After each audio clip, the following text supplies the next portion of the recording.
एशलाइनी के फादर के 13 बच्चे थे। एशलाइनी अपने फादर की 7th चाइल्ड थी और उनकी फर्स्ट डॉटर। उसके फादर की एक आदत थी, वो अपने बच्चों को एक नया नाम दे देते थे और फिर प्यार से उन्हें उसी नाम से बुलाते थे। उन्होंने अपने सभी बच्चों को नया नाम दिया हुआ था, सिर्फ एशलाइनी को छोड़कर। एशलाइनी ने कई बार कोशिश की कि उसके फादर उसे भी एक नाम दे दें, लेकिन उसके फादर उसे उसके रियल नाम से ही बुलाते रहे। जब एशलाइनी की मदर अपनी 11th चाइल्ड के साथ प्रेग्नेंट थी, तब एक दिन एशलाइनी उदास होकर अपनी मदर के पास गई और बोली, मुझसे 2 छोटे भाइयों को भी फादर ने नाम दे दिए हैं, लेकिन मुझे अभी तक कोई नाम क्यों नहीं दिया। तब एशलाइनी की मदर ने कहा, एशलाइनी, तुम्हें ये नाम मैंने दिया है और तुम्हें ये हमेशा ही रखना होगा। एशलाइनी का मतलब होता है a lovely and bright star in the night sky. जिस रात तुम पैदा हुई थी, उस रात मैं इसी स्टार को देख रही थी, और जब मैं सो गई तब यही स्टार मेरे सपने में भी आया था, और जब मैं उठी तब मेरे होठों पर एशलाइनी ही था।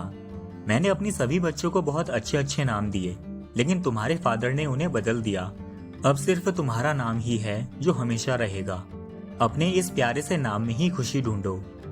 इसके बाद एशलाइनी ने यह चाहना बंद कर दिया कि उसके फादर भी उसे एक नया नाम दे दें। कुछ टाइम बाद एशलाइनी का एक और भाई पैदा हुआ। एशलाइनी उस टाइम अपनी मदर के पास ही थी। तब मिडवाइफ रूम में अंदर आई और एशलाइनी की मदर से बोली, लेबर में आपको कैसा फील हुआ? एशलाइनी की मदर ने कहा, मैंने पहले भी कई बच्चों को जन्म दिया है, लेकिन इतना दर्द मुझे पहले कभी नहीं हुआ। तब मिडवाइफ ने एशलाइनी की मदर से कहा, तुमने बहुत बच्चों को जन्म दे दिया है और अब तुम्हारी बॉडी बहुत कमजोर हो गई है। ये तुम्हारा 11th चाइल्ड है और अब तुम बच्चे पैदा मत करना। अगर अब तुम प्रेग्नेंट हुई तो तुम्हारी जान को खतरा होगा। लेकिन मिडवाइफ की वार्निंग के बाद भी एशलाइनी की मदर फिर से प्रेग्नेंट हो गई और ये प्रेगनेंसी उनके लिए सबसे ज्यादा डिफिकल्ट थी। इन दिनों एशलाइनी ने अपनी मदर की बहुत केयर की। वो अपनी मदर के हाथों और पैरों को मसाज करती थी और उन्हें हर्बल टी बनाकर देती थी। फिर लेबर के टाइम मिडवाइफ ने बच्चे की डिलीवरी की। ये एक लड़की थी। एशलाइनी ने 2 घंटे तक अपनी नई बहन को अपने हाथों में पकड़कर रखा और उसकी मदर बेड पर लेटी रही, लेकिन फिर उनके फिर से दर्द शुरू हो गया। मिडवाइफ ने उन्हें देखा और चिल्लाकर बोली, ये ट्विंस हैं, एक और बच्चा बाहर आ रहा है। मिडवाइफ ने एशलाइनी को दूसरे रूम में भेज दिया और ये लेबर लगभग 12 घंटे तक चला, जिसमें एशलाइनी को बस अपनी मदर के चिल्लाने की आवाज ही आती रही। उसकी मदर ने ट्विन सिस्टर्स को जन्म दे दिया था। लेबर में ही सारी रात निकल गई थी। 12 घंटों तक एशलाइनी ने बिना सोए हुए और बिना कुछ खाए पिए अपनी छोटी बहन की देखभाल की थी। इसके बाद मिडवाइफ ने उसे सोने के लिए भेज दिया। जब एशलाइनी उठी तब वो अपनी मदर के रूम की तरफ जाने लगी। रूम का दरवाजा हल्का सा खुला हुआ था। एशलाइनी ने बाहर से ही खड़े होकर देखा कि उसके फादर बेड के पास बैठे हुए हैं। उन्होंने अपनी वाइफ का हाथ पकड़ा हुआ था और वो दुआ पढ़ रहे थे। एशलाइनी उस टाइम सिर्फ 9 साल की थी और उसके फादर के बोले हुए वर्ड्स का मतलब उसे समझ नहीं आ रहा था, लेकिन उसे ये पता था कि ये दुआ तब पढ़ी जाती है जब किसी की डेथ हो जाती है। एशलाइनी सदमे में चली गई थी। उसे कुछ समझ नहीं आ रहा था, लेकिन उसे इतना पता था कि इन ट्विन सिस्टर्स के वजह से ही उसकी मदर की डेथ हुई है। उसने एक तकिया उठाया और उसे अपनी ट्विन सिस्टर्स के मुंह पर रखकर उनकी सांस रोकने की कोशिश करने लगी। इतने में उसके फादर रूम में आ गए और बहुत तेज चिल्लाए। एशलाइनी के सभी भाइयों ने भी उनकी आवाज सुनी और वो सब रूम में आ गए। फिर एशलाइनी के फादर ने उसे उसके सबसे बड़े भाई की तरफ धक्का दिया और कहा, इसे ले जाओ और रूम में बंद कर दो। ये पागल हो गई है, बिल्कुल अपनी दादी की तरह, रोहिला की तरह। ये भी रोहिला की तरह इविल है।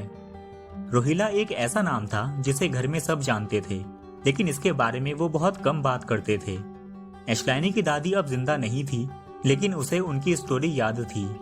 उसकी दादी बहुत खूबसूरत थी और उन्हें कढ़ाई और बुनाई भी आती थी। जिन लड़कियों की शादी होती थी और जो लड़कियां अमीर थी, वो उनसे अपनी ड्रेसेस सिलवाती थी। वो खुद भी अपने लिए बहुत अच्छी अच्छी ड्रेसेस बनाती थी कि सब लड़के उन्हें ही देखने लग जाते थे। लोग ऐसा कहते हैं कि जब रोहिला की शादी हुई तब एक लड़की को बहुत बुरा लगा और उसने रोहिला के ऊपर काला जादू कर दिया। इसके बाद उनके सर में दर्द रहने लगा था और उन्हें बहुत अजीब अजीब सपने भी आने लगे थे। इसके बाद उन्होंने एक लड़के को जन्म दिया और उसके बाद वो पागल हो गई थी। एक बार वो अपने बेटे को यानी कि एशलाइनी के फादर को नदी में भी फेंकने वाली थी, तब उनके हस्बैंड ने उन्हें घर में बंद कर दिया और दूसरी शादी कर ली। और अब ये रोहिला नाम एशलाइनी को मिल गया था। घर में सब उसे रोहिला ही कहने लगे थे और उसकी डेस्टिनी अब फिक्स्ड थी। ये डेस्टिनी उसके फादर ने उसके लिए फिक्स की थी कि अब वो हमेशा इसी घर में रहेगी। वो कभी शादी नहीं करेगी। वो बस अपने भाई बहनों का ख्याल रखेगी और जब उसके फादर बूढ़े हो जाएंगे तब वो उनका ख्याल रखेगी। ऐसे ही साल बीतते गए। अब एशलाइनी 17 साल की हो गई थी और वो बहुत खूबसूरत भी दिखती थी। एशलाइनी स्कूल जाती थी और स्कूल में बहुत से लड़के उसे पसंद करने लगे थे और फिर जल्दी ही वो लड़के उसके घर भी आने लगे उसके फादर से ये परमिशन लेने के लिए कि वो एशलाइनी से शादी करना चाहते हैं। एशलाइनी दूसरे कमरे में बैठकर इंतजार करती थी और अपनी शादी की दुआ मांगती थी। वो सोचती थी कि उसके फादर शादी के लिए हाँ बोल ही देंगे, क्योंकि दुनिया का कोई भी आदमी अपनी बेटी को जिंदगी भर बिना शादी किए नहीं देखना चाहता। बहुत से लड़के एशलाइनी के फादर के पास आए उसका हाथ मांगने के लिए, लेकिन जल्दी ही वो चले भी जाते थे। अगले दिन वो लड़के एशलाइनी को स्कूल में मिलते थे, लेकिन वो उससे बात नहीं करते थे। एशलाइनी को समझ नहीं आता था कि ऐसा क्यों हो रहा है। फिर एक दिन जब एक और लड़का उसके फादर से बात करने घर पर आया हुआ था, तब एशलाइनी ने चुपके से उनकी कन्वर्सेशन को सुना। उसके फादर बोल रहे थे, मेरी बेटी पागल है। जब ये छोटी थी तब इसने अपनी ट्विन सिस्टर्स को लगभग मार ही दिया था।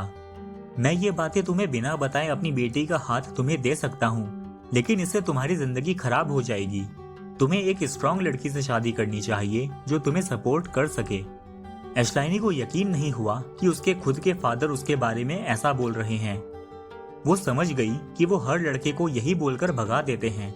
वो रूम में अंदर आई और चिल्लाकर बोली, ये सच नहीं है। एशलाइनी के फादर ने कहा, रोहिला, ये तुम डिसाइड नहीं करोगी, अभी अपने रूम में जाओ। तब एशलाइनी ने अपने फादर से कहा, मैंने सुना है कि आप ये घर मुझे देना चाहते हैं। अगर आप मेरी शादी नहीं होने देना चाहते हैं तो एटलीस्ट अपनी विल में मेरा नाम ऐड कर दीजिए और ये घर अभी मेरे नाम कर दीजिए।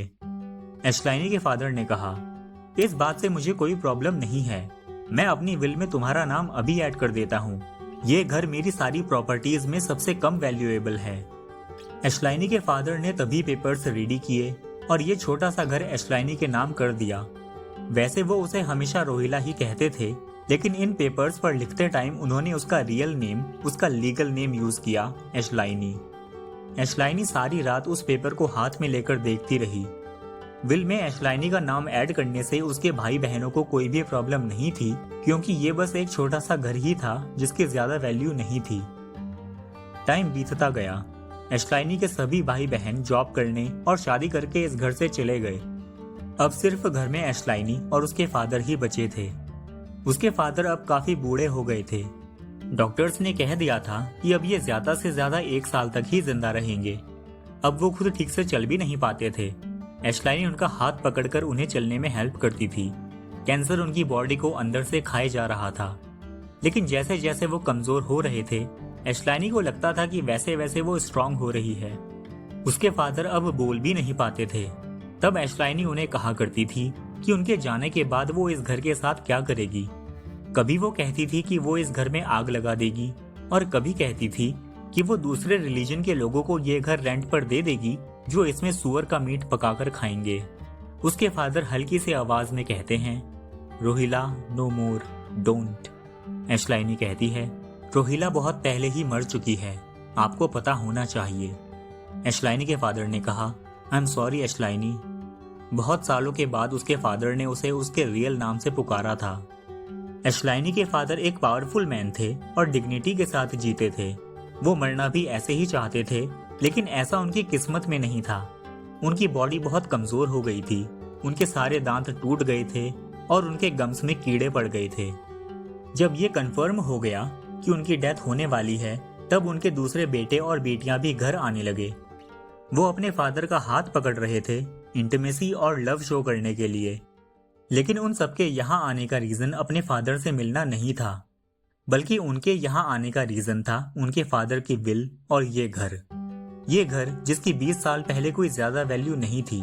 ये घर जिसे 20 साल पहले एशलाइनी के फादर ने एशलाइनी के नाम कर दिया था और उसके किसी भी भाई बहन को इस बात से प्रॉब्लम नहीं थी, क्योंकि ये उनकी सारी प्रॉपर्टीज में से लीस्ट वैल्यूएबल था।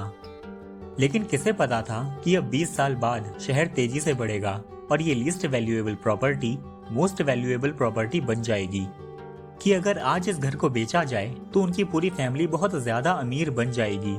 सब लोग एशलाइनी पे दया दिखाने लग जाते हैं।